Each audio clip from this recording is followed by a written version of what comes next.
Assalamualaikum. Okey, hari ini saya nak buat sedikit review filem Agak Lain 2, Menyala Pantiku yang saya baru tengok dekat Netflix lah sebab baru masuk Netflix. Hari tu tak sempat tengok di panggung wayang.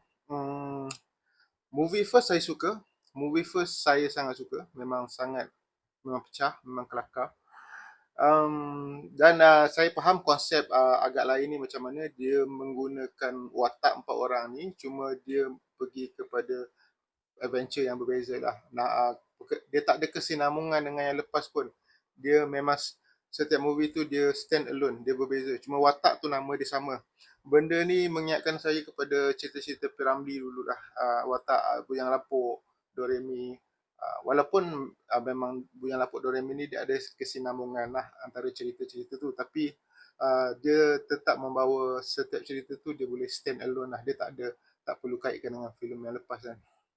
Okey.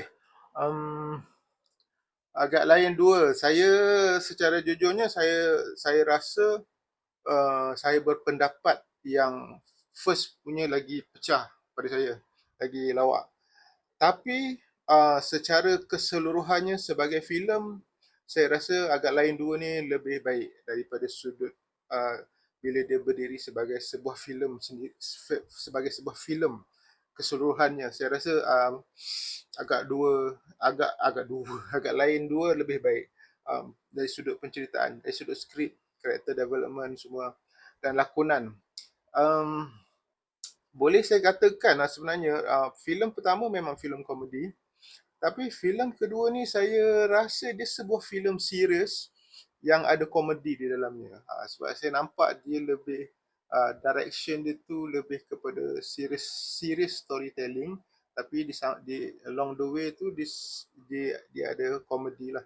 Dan saya pun nampak memang tak ada terlalu try hard sangat diorang untuk berkomedi dalam ni. Ada beberapa yang pecah, memang pecah. Tapi saya rasa peratusan itu tak banyak dan tak nampak terlalu bersungguh-sungguh atau try hard sangat. Dan saya suka benda tu. Um, Lakonan, okey. Antara kenapa Agak Lain ni franchise filem yang agak berjaya sebab empat-empat pemeran utama ni dia mempunyai lakonan yang sangat baik lah.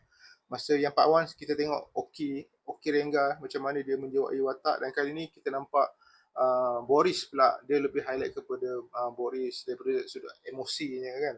Tapi dalam filem ni kita boleh nampak walaupun yang lain tu tidak terlalu beremosi, tapi dia orang punya lakonan memang sangat-sangat bagus.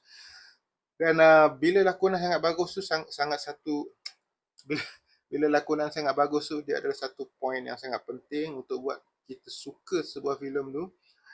Kemudian dia disokong dan disupport dengan skrip yang bagus, penceritaan yang bagus, pengarahan yang bagus, technical yang bagus, production value, visual dia cantik, dan ya akhirnya dia jadi sebuah filem yang bagus sama macam Agak Lain ni. Um, Ending dia mula-mula saya bila tengok cerita ni, dia orang menyiasat kan, kita menyiasat mencari siapa pembunuh dekat panti tu. Um, Selalu direction cerita ni kita akan dapat plot twistnya. Kita akan teka orang ni ke kan yang bunuh, tapi akhirnya mesti akan tersasar dan selalunya lah akan pergi kepada uh, uh, orang yang kita paling tak syak atau tak suspek. Itulah dia. Dan dalam filem ni mula-mula ada jugalah sampai saya rasa watak Ayu tu dan watak siapa Linda tu yang jaga, yang owner kepada rumah panti tu. Saya ingat dia orang, tapi uh, salah. Dan saya suka filem ni kerana dia tak guna template tu tau. Dia tak guna template pergi ke direction uh, plot twist tu. Dia tak mengharapkan plot twist tu. Um, Benda ni sama dengan satu filem Malaysia, filem Tarung yang orang ramai mengharapkan dia pergi ke satu template atau satu direction yang selalu digunakan, tapi dia pergi ke arah lain, dan itu satu yang lebih baik pada saya. Okey, tapi tak apa, saya tak nak cerita pasal tu. Um, dia macam mana saya nak cakap? Dia punya skrip tu pergi ke arah yang lain, dan menjadikan filem ni lebih baik dari sudut penceritaan. Dia tidak ada, dia taklah template yang sama kita pernah tengok sebelum-sebelum ni. Macam mana empat watak tu dia boleh beralih kepada positive side, macam mana, dan macam mana diorang mendapat, macam Boris kan, dia tak nak guna duit tu, dia ada kesedaran untuk tak nak guna duit haram untuk digunakan untuk family kan. um, Macam mana dia dapat kesedaran tu pun saya rasa cara yang kreatif lah diorang. Boris dan Benny ni dia Kristian, dan dia terpaksa menyamar untuk masuk ke dalam masjid atau surau tu. um, uh, Terpaksa orang, dia terpaksa membuat berceramah atau bagi kuliah tazkirah dekat situ. Dan di samping dia Benny baca tazkirah tu, si Boris ni mendapat kesedaran, dan mereka pun dapat kesedaran. Dia dapat kesedaran tu termasuk dalam perjalanan cerita dia, tahu. Dia bukan just datang orang bagi ceramah dekat dia, benda ni haram, tak elok. Dia tak preachy lah, dia termasuk dalam penceritaan yang kreatif, dan humor ada dekat situ kan.